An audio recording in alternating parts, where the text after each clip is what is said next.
What is going on, guys? Welcome back to another video. Today we have another episode of our series, What We Learned from the UFC's Fight Night Cannonier versus Borralho.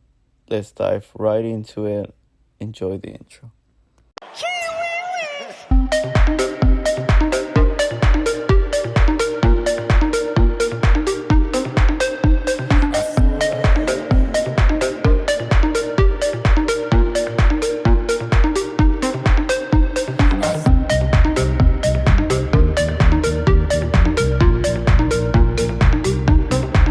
Starting off the video, as always, we have our main event or fight of the night. What a great main event it was. Great fight. A star has arrived here. This is just the beginning. This is just the beginning for the fighting nerds, for their leader, Killa Gorilla, and all of his team. This was their first main event, and he dominated.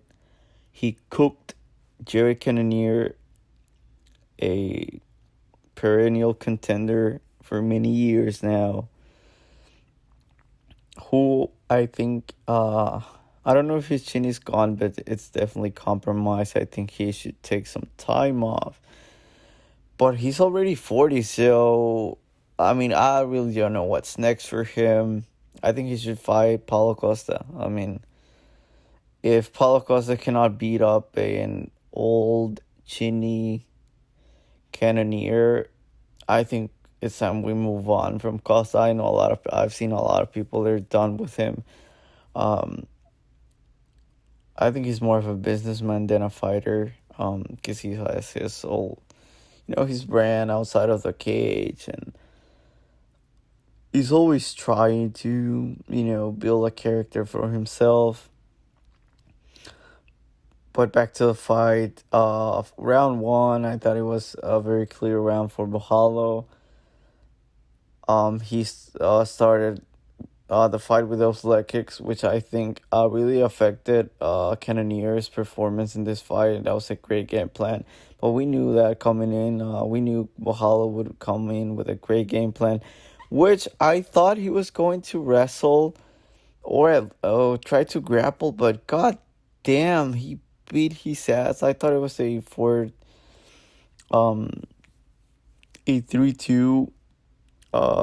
3 rounds or 2 for. I gave Cannonier round 2 and 4. Although round 4, round 4 I was close. Round 5 it was a 10-8. So it would have not really mattered if all the judges gave Cannonier round 4 anyways. He had him on skates multiple times. I don't know how the hell did he get out of round 3. And I sure as hell don't know how the fuck. Well, I think we know what happened at the end of that the final round. Borralho's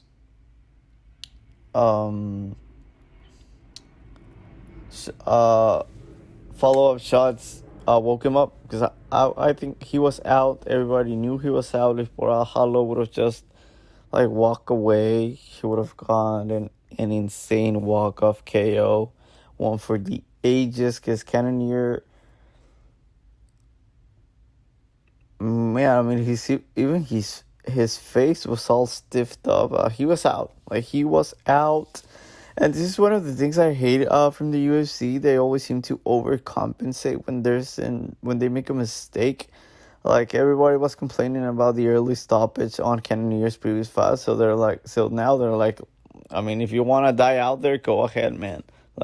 He was pretty pissed. I know everybody was pissed about it. It kind of was an early stoppage for sure. But now they were like, okay, you do not want us to get involved, just, take as much damage as you want, man. Have it your way.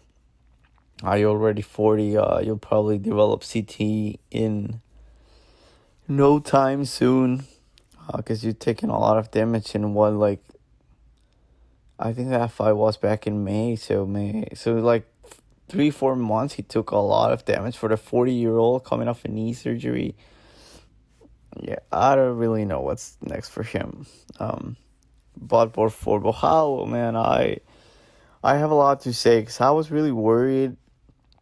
Um, why I really started to worry in round two. I was like, is this man really going to try to outstrike Jared Cannonier in the apex? Like, it's a small cage and these two are huge. Well, I mean, Cannonier's big, Borralho's huge. But he did, man. He did. He showed his striking. Pretty good striking. I know it's not this is not lightweight, so these are not like super talented strikers, but Cannonier is very good. He has power. He landed some big shots, and Borralho showed a good chin. He was never wobbled. He never stopped moving forward, which was the game plan. But like I said at the beginning, those calf kicks really compromised Cannonier's movement. You can clearly see that he was not having a very good time being the one putting the pressure on because of his lead leg. So a great game plan from Borralho. And he took the riskiest, toughest path to victory, and he delivered, man. I think this was... I think he knew if he wrestled, he would have won, like, easily. But he strike, and I think he won easily. Pretty convincing, pretty easily. Like, I don't think he was never really, like, in danger of, like, losing this fight. Because, Cannonier won round 4 just because of a cut. But that round, if Cannonier does not cut Borralho in that round, that's a Borralho win. Like, that's a Borralho round. He would have been already up 3-1. And we saw that in the 5th round. Like, he beat his ass, knocked him out cold. And Cannonier's a tough motherfucker, man. You gotta give him that. He was out. The follow-up shots woke him up. But what's next for Borralho? I know Sean Strickland probably wouldn't take this fight because he's a pussy. But I want to see him fight Strickland next. I don't want to see him fight EC. Although I think that would be a good matchup for him. I really don't know what to do with EC just yet. I saw a lot of people were saying he should fight the winner of Imavov and Brendan Allen. I think that only makes sense if Imavov is the win. No, right? If Brent, I don't know. I think these are very confusing times in this division. All will be cleared out after the Whitaker Chimaev fight, if it happens. I don't think anybody wants to see Sean Strickland versus Dricus again. Like, yeah, Strickland just beat up Costa, and that was a fight that shouldn't have taken place. So I get Sean's point. Easy was on the shelf for a year, and they gave him a title shot. But you're not Israel Adesanya. He's not Israel Adesanya, man. I'm sorry. No, I don't think anybody's lining up to watch Sean Strickland main event. But anyways, great win for the man with the glasses, the nerd, the master of the nerds. And great night for me. I went 2-0 on my bets. We had a 2-leg parlay on this fight. It involved Borralho money line, and we had the Slava class on the money line as well. I know that was kind of close. It was a split decision win, but I'll talk about that when we get to that fight. We won pretty much $700, and our other bet, which is our co-main event. I'll get to that in a minute here. So great week. I think I got I mean, I got the Ultimate Fighter fight wrong. I mean, I don't really care. I got Sebastian wrong. That aged terrible. Other than that, I mean, Victoria Leonardo, I was wrong. I mean, I picked a plus 800 favorite. I mean, whatever. So those three were, and I also was wrong on the Dennis Basukia fight. Yeah, so I got 4 fights wrong out of 10. That's pretty bad. 1, 2, 3, 4. Yeah, that's pretty bad, man. I have to do better, but hey, the ones that mattered, I made it count. So, if you followed or tailed my plays, let me know in the comments how you did. I want to know if you tailed my plays and made some bank off of them. But yeah, I think I'm done with the main event. It was a great fight. Honestly, Borralho, for as good as he is, I don't think he can beat Dricus. Like, I think he could beat anybody but Dricus. Man, I hate Dricus so much. Cause he's a winner, man, but he sucks. Like, I mean, if you watch him fight, he looks like he has never trained before. He's just a freak athlete. I don't want to get into that anymore. Let's move on. The co-main event of the night, man, this was a pathetic performance. I hate when the UFC broadcasters, especially Michael Bisping, he's the best company man. Fucking man, this guy's always glazing shitty fights, shitty fighters, just because if he wouldn't be doing that, he wouldn't have a job, and he needs that job. I hate Michael Bisping. Paul Felder also can fuck off. They were talking, oh my god, this is such a great fight, barn burner of a fight. Just because they were in the pocket, it does not mean that it's a barn burner fight, period. I don't think Tabitha Ricci landed a single real punch. Although, if you've seen her Instagram, which you probably do because you're a pervert and you want to watch that ass bouncing all around the gym. But on her training clips, she's always doing this weird shit, training with some laser shits, and she's not like training like sparring. She's not doing anything like real. And I think it's affecting her pretty significant on her game, although not with the judges. So, I mean, if you have the judges on your side, I think that's all you need, really. I mean, this women's MMA, we're not seeing any finish.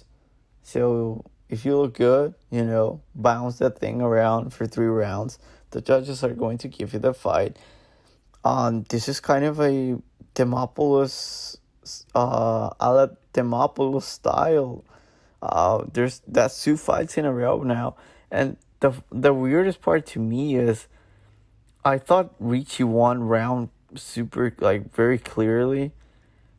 Judge gave Angie Hill round 1, and then gave Tabitha Ricci rounds 2 and 3, which I think that just shows you that they wanted Ricci to win. I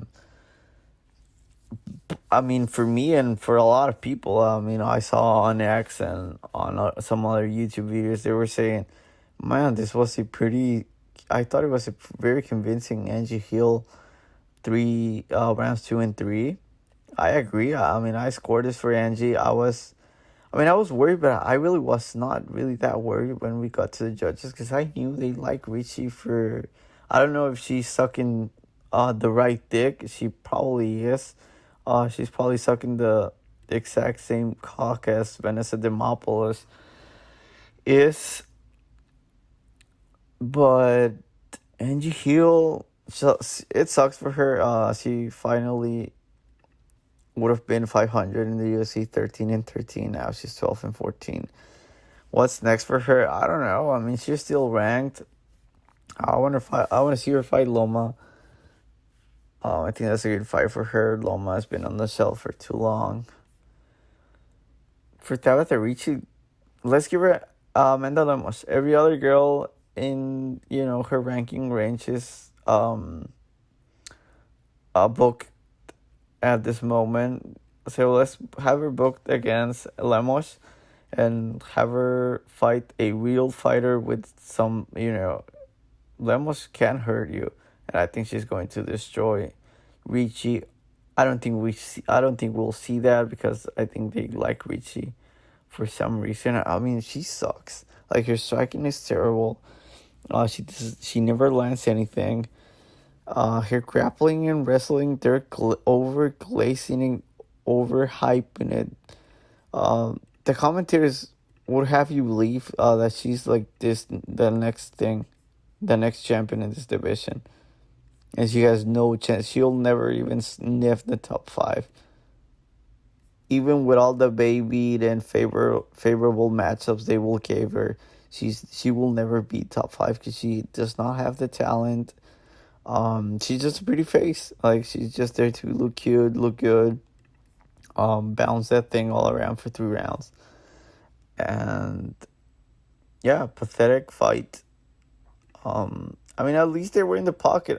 I think every woman fighter in the UFC should take notes that even if you're in the pocket, nothing is going to happen to you. Your opponent, neither do you or your opponent have anything that can actually hurt the other human being that's in front of you, supposedly trying to hurt you, to take your head off.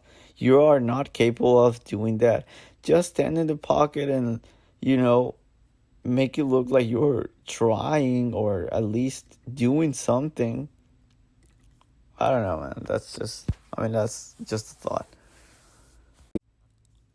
We move on to our featured fight of the night.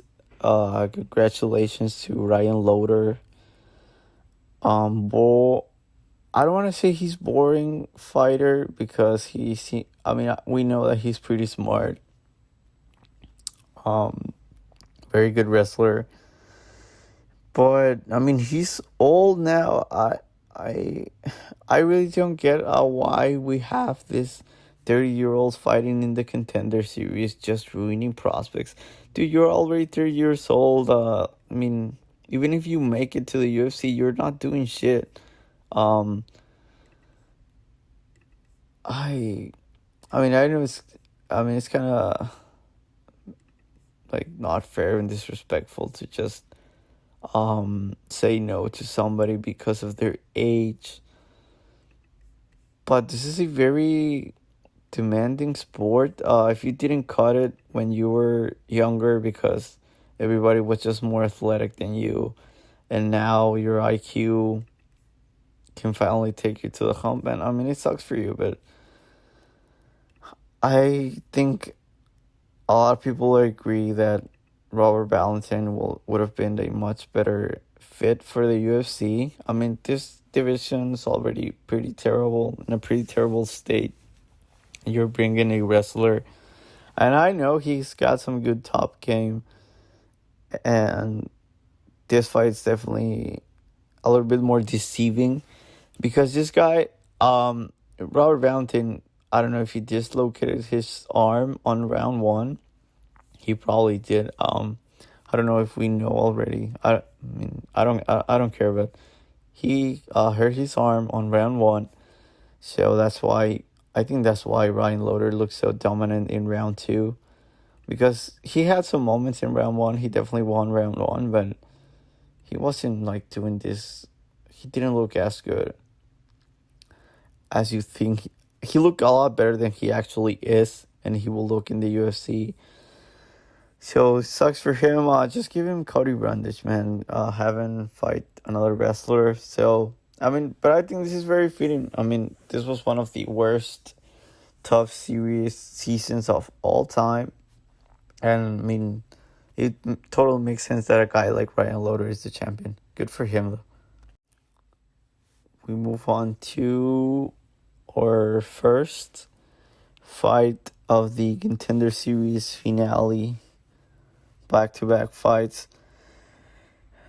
I just realized I fucked up with the graphics. Hyder Mill should be on the other side. Because we know Khan is won't be joining us in the UFC, so he's not facing Hyder Mill. But neither Myra Santos. We still don't know what's next for him. But man, Myron Santos, he looked great. I mean, I knew nothing about these guys other than what they showed us in the promos. I didn't watch a single episode this season of Tough. But Myron Santos looks like the real deal. He looks like he could make some noise. I know this is featherweight. This is, band flyweight all the way to lightweight stacked. Those are stacked divisions, and it's very hard. You have to bring your A game every night, or you'll end up in the streets pretty quickly. Great fight. Myron Santos looks great. He kicked his ass on the round one. He stopped the takedowns. Good takedown defense. Good grappling. Round two, we saw that hopefully it was like, I don't know if I can. I mean, I already tried the grappling, the wrestling didn't work, so I was just straight with him. He got clipped. Highlight KO knockout.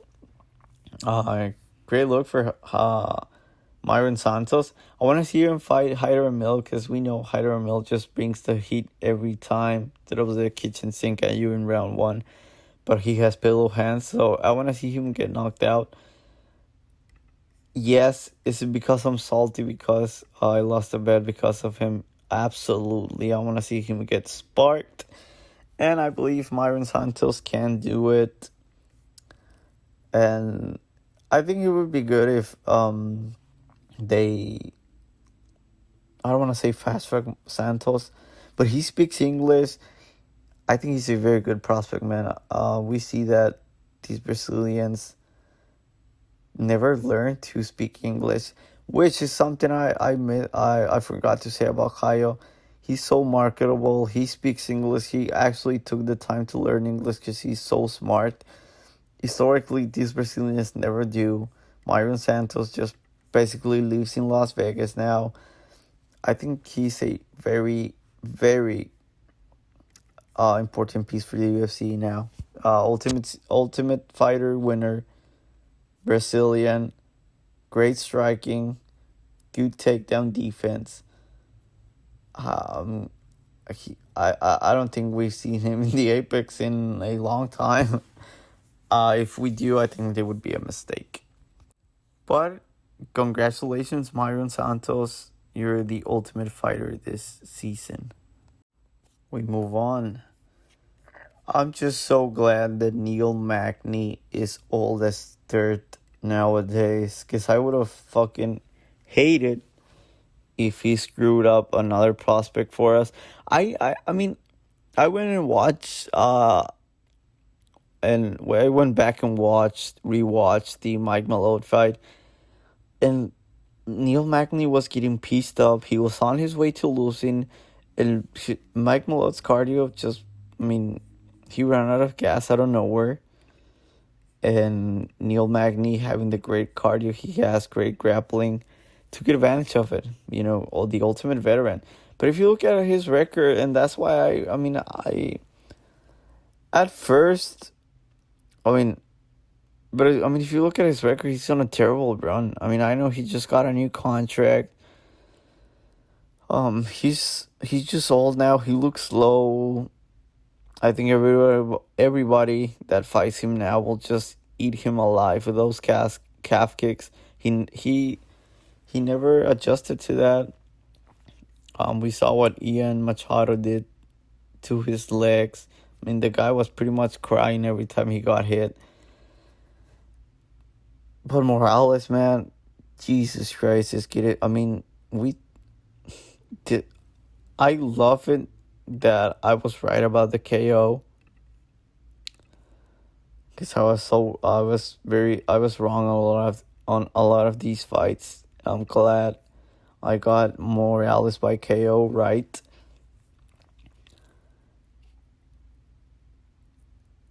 He's really.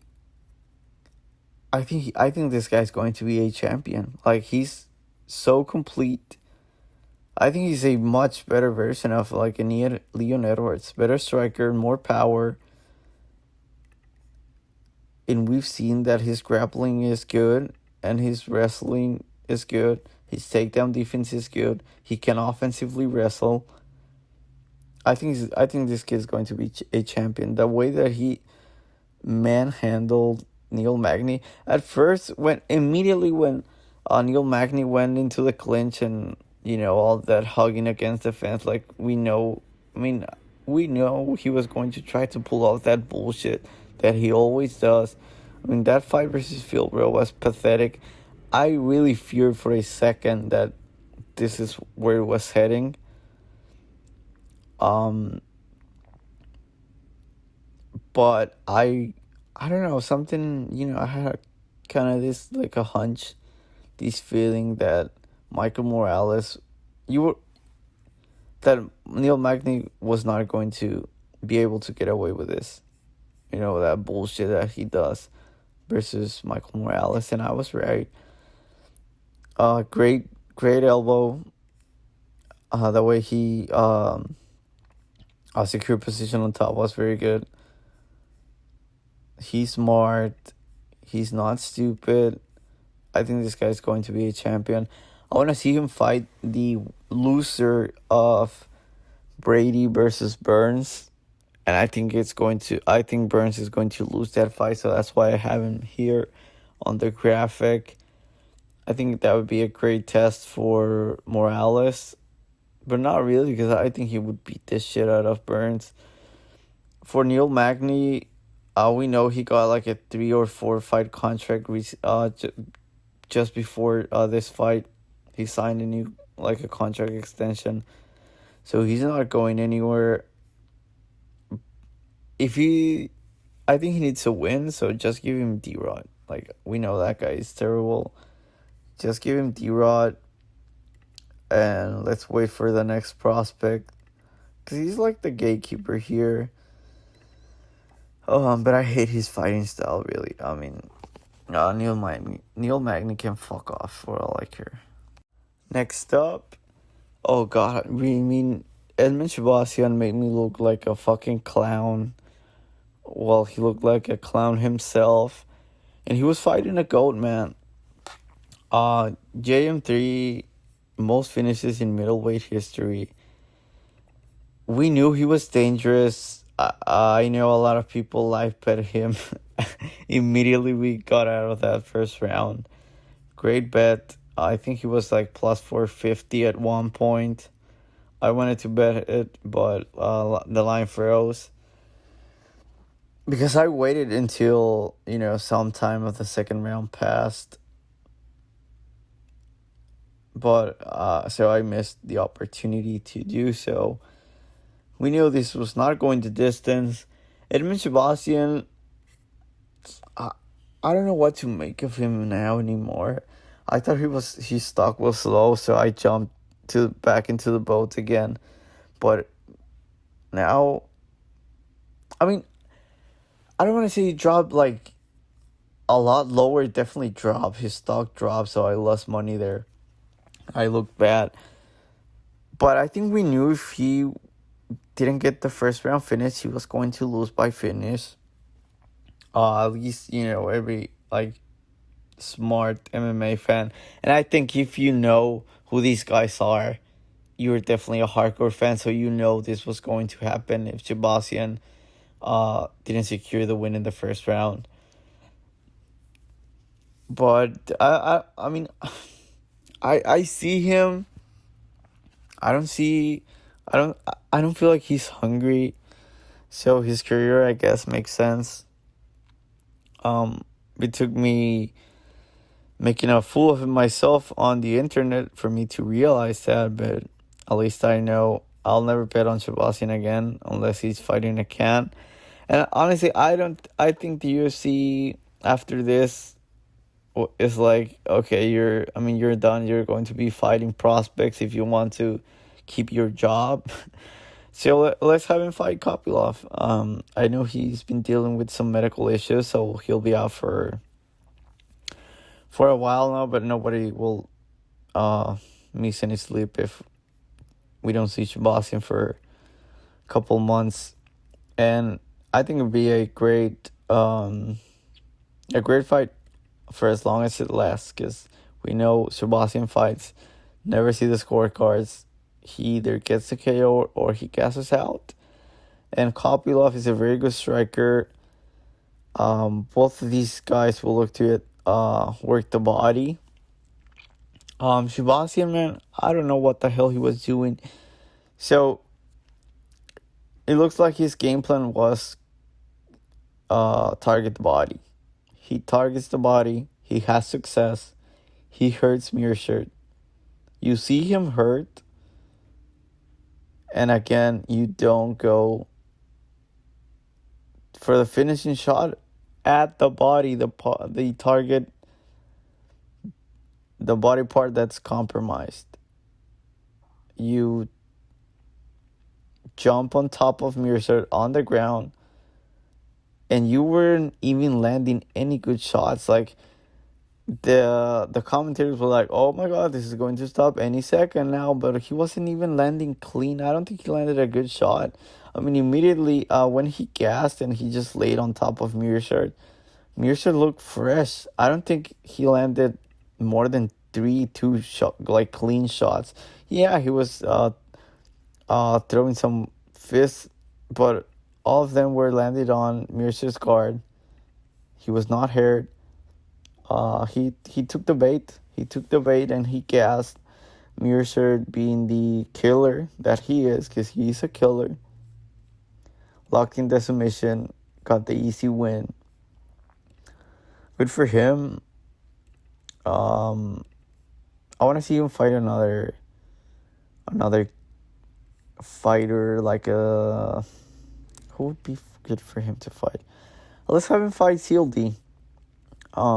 I think that's a good bounce back spot for CLD, but with also some danger, of course. And because that's what we want. I mean, we don't want to just throw our prospects into the fire, but they cannot be fighting guys like Jose Medina, man. Come on.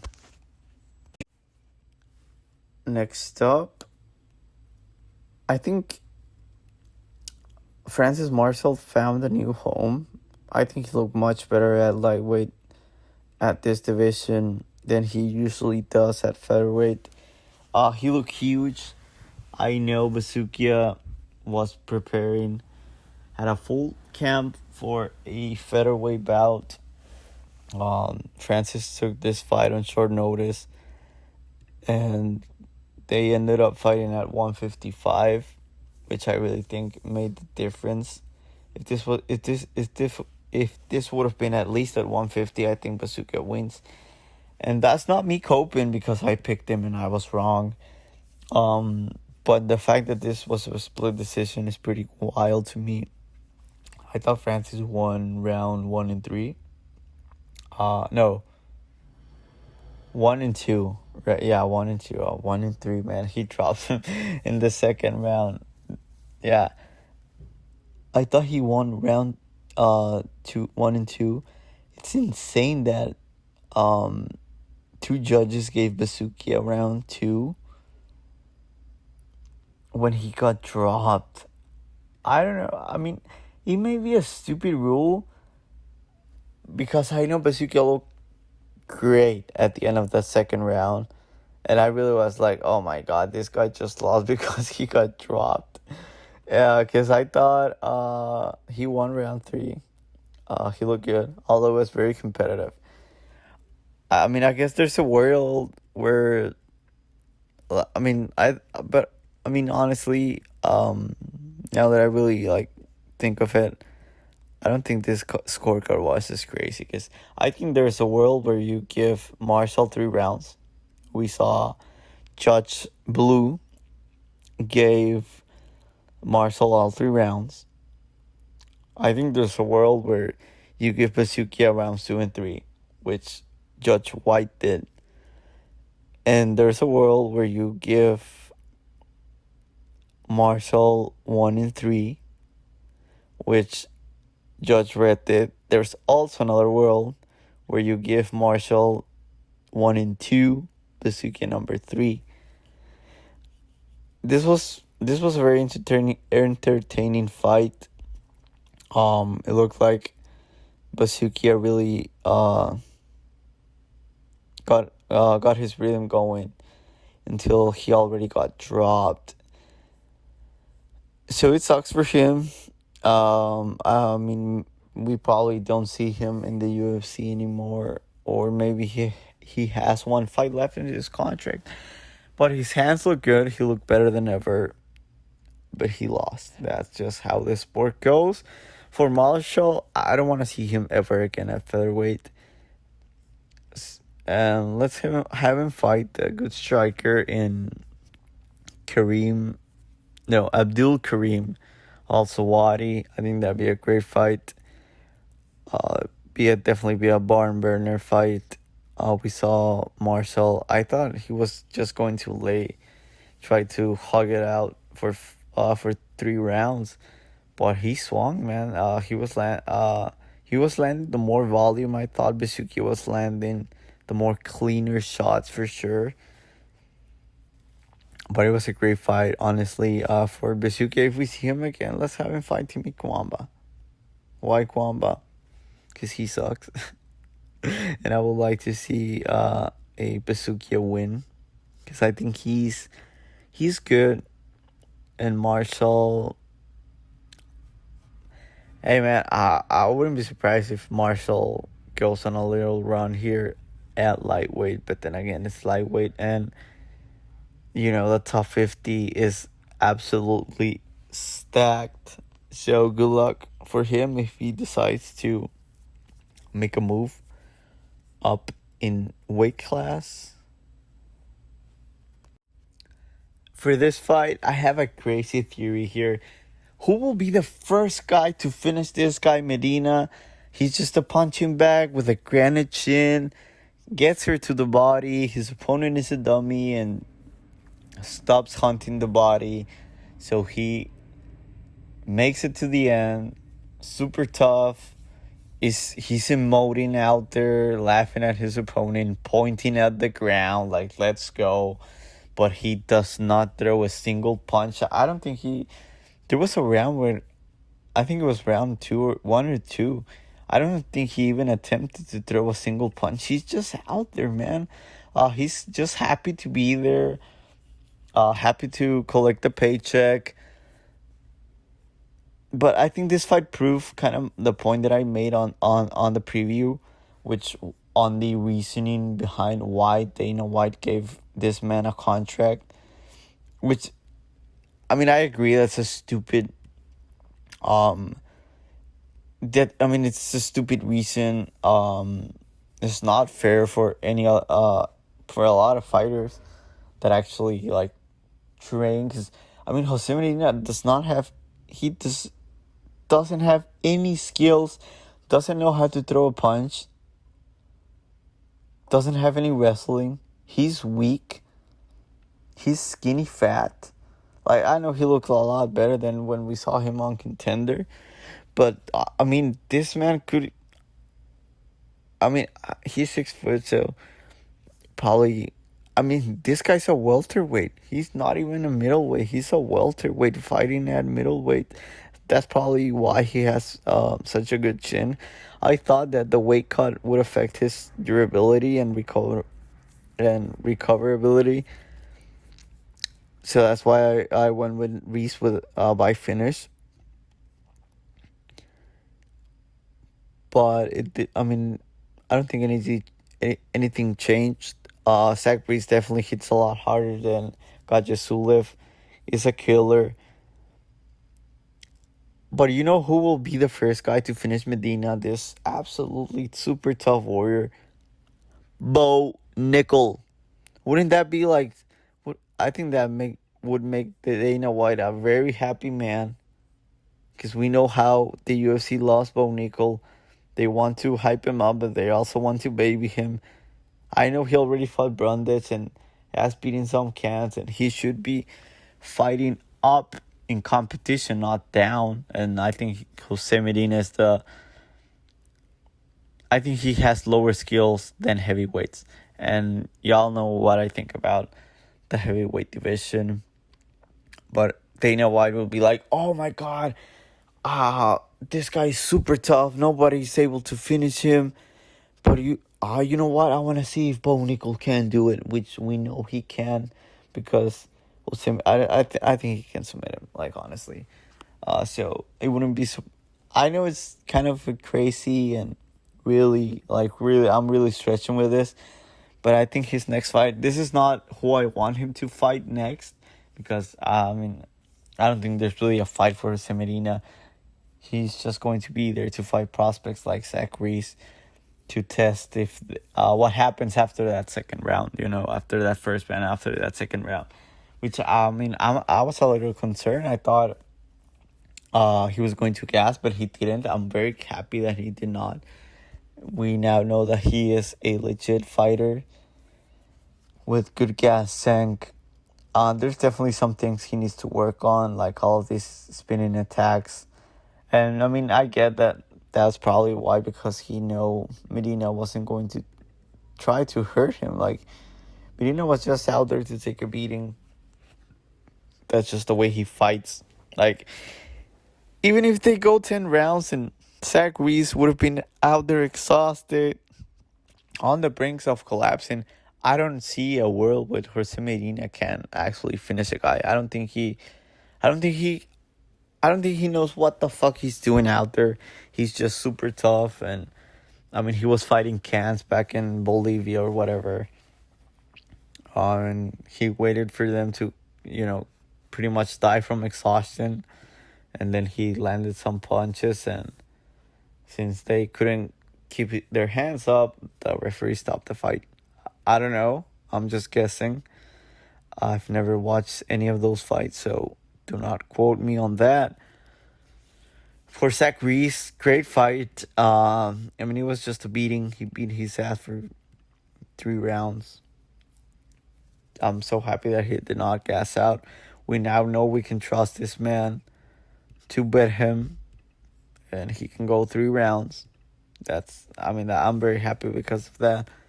We knew he was going to win. Honestly, I also like that he was trying to finish that guy. You could see in his eye he really wanted to get that man out of there, but he just couldn't do it. I want to see him fight Petrosyan next, because we've seen Petrosyan, cause some of these prospects some problems. He already beat CLD. And I think it would be a good test for Zachary Weeks next. It would be a tough test for sure. But I think Reese, now that he has that L on his record, I think that's going to help him a lot, actually. And I know he was fighting pretty much, you know what Jose Medina reminds me of, when you get a fighting game, like you get UFC 5.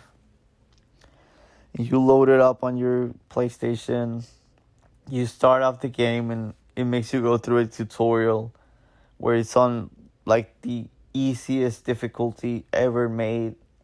And you're on the tutorial, learning how to punch, press A to throw a punch, press B to kick and shit. And the CPU, your opponent, it's obviously AI, and they do not throw a single punch. That's Jose Medina. That's the setting that he has, and and just like on the video game, the guy has.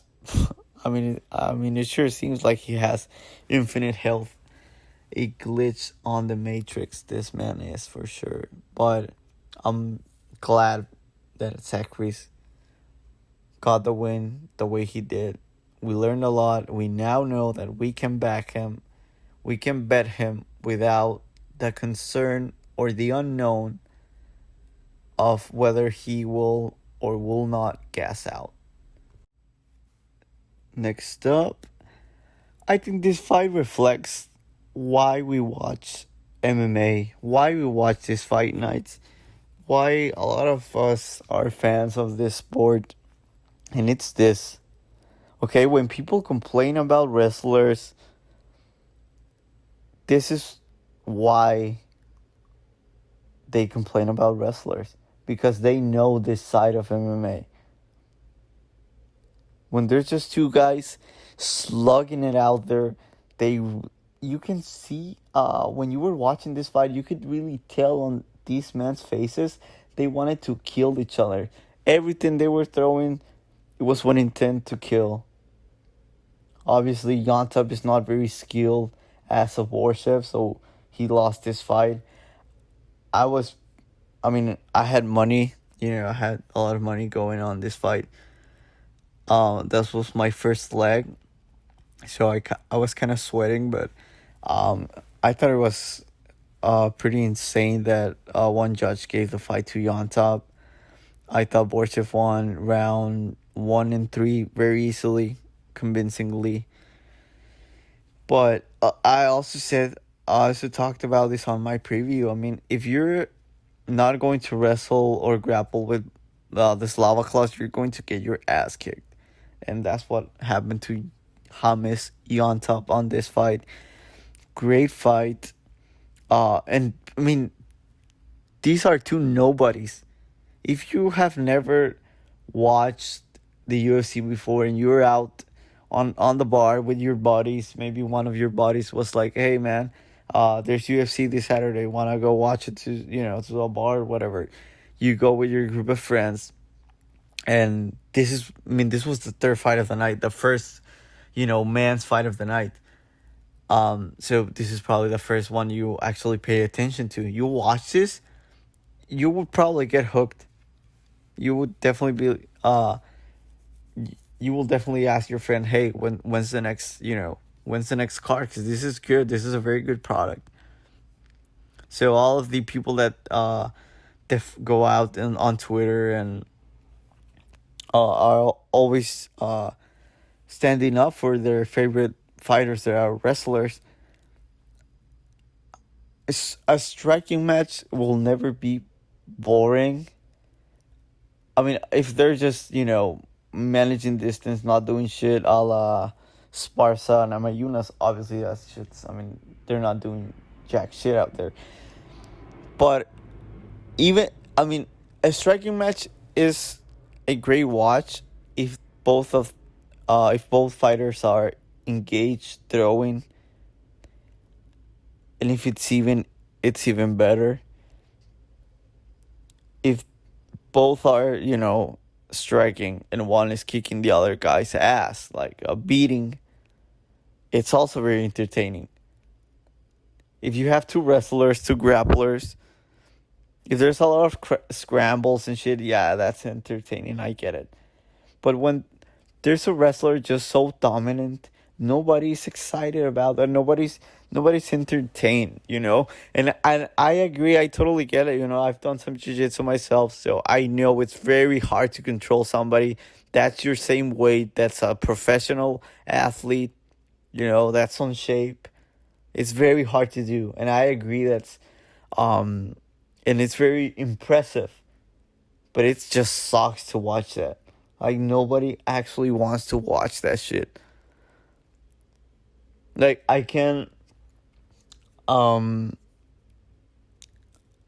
be like, wow, this guy is just so good.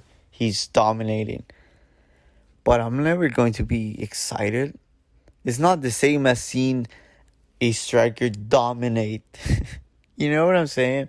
So, I think this fight really reflects why a lot of us are UFC fans. For the Slava class, hey man, if I'm the UFC,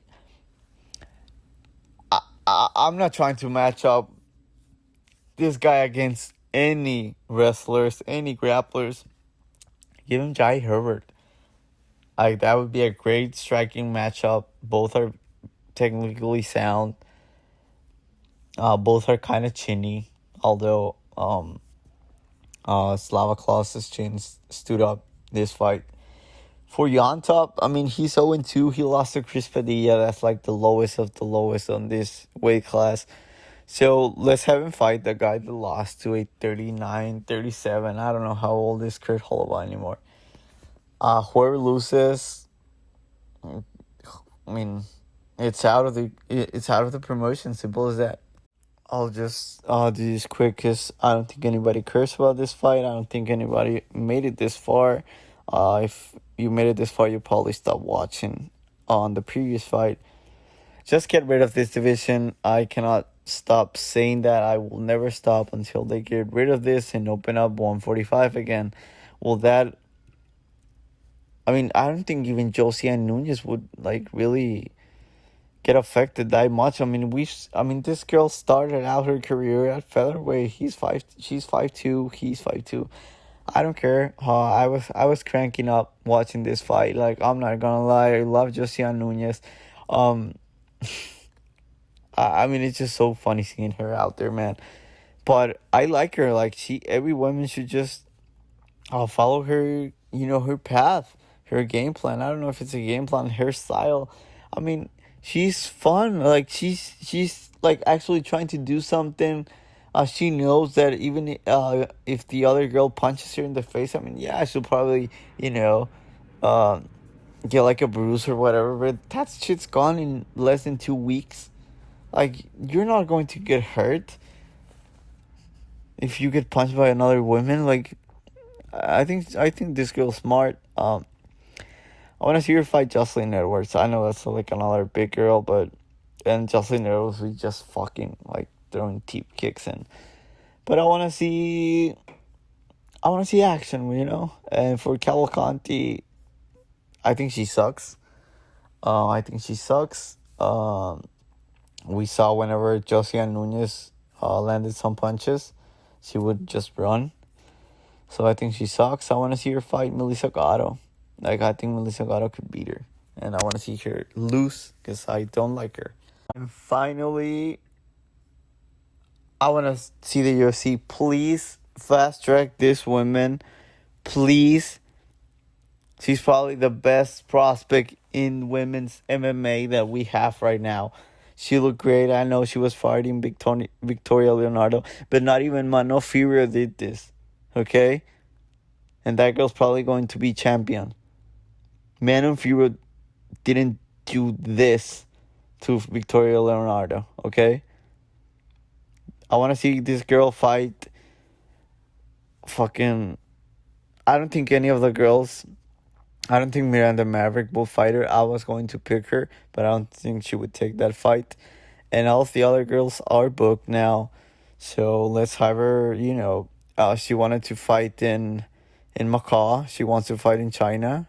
And I agree. I don't know if you put her on the main card like she asked for. Definitely not. But I mean, I wouldn't hate her if they put her against the Can as the feature prelim fight. I want to see her fight Luana Carolina. Two strikers just going at it. For Victoria Leonardo, I don't know if she'll continue in the UFC. Probably because the UFC does not needs fighters. The UFC needs fighters. And so let's have her fight another great prospect in Carly Judice. Carly Judice is very good. I think a lot of people like her. And she needs to win. Simple as that. If you made it this far, I really appreciate you. Leave a like if you enjoyed the video. Dislike if you think this video was terrible. And subscribe if you are not subscribed, man. I really appreciate you if you clicked on this video. And yeah, stay blessed.